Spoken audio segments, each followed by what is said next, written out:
Some breaking developments coming in right at the top of this edition. According to reports, China is now offering the Mandarin course to foreign ministry officials of Nepal. Over 30 officials have been invited to China, where they will be taught that language. The move is being seen as an effort by China to alienate Nepal from India. Reports also suggesting that in the last few months, Beijing has invited over 600 journalists from Nepal to study the Chinese culture and language. Which makes us ask, is China playing mind games in Nepal? Nepal officials are all set to learn Mandarin. Let's tell you how China is offering the Mandarin course to foreign ministry officials of Nepal. In fact, according to reports and the initial details that have so far trickled in, over 30 officials have been invited to China, where they will be taught the language. These are Nepalese foreign ministry officials.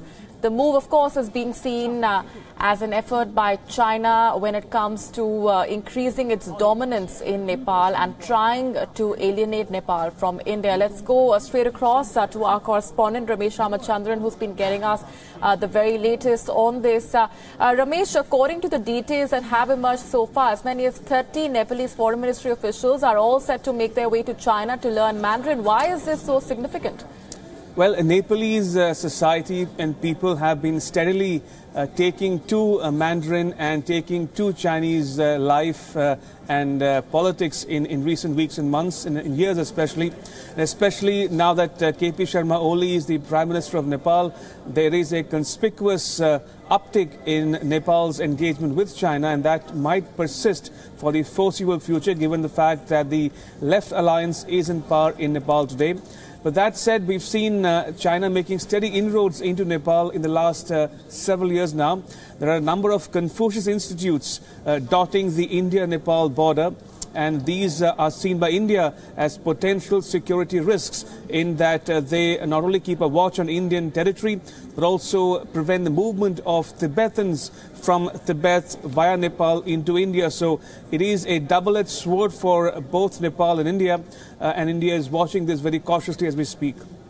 Absolutely. This, of course, is a run-up to several moves that are also anticipated. But in the last few months, we've seen how as many as 600 journalists from Nepal also were made to study the Chinese culture and language. We're going to leave it there for the moment, though. Ramesh, appreciate very much for joining us on the broadcast and helping our viewers understand what is the latest attempt on part of China to alienate Nepal in a way from India.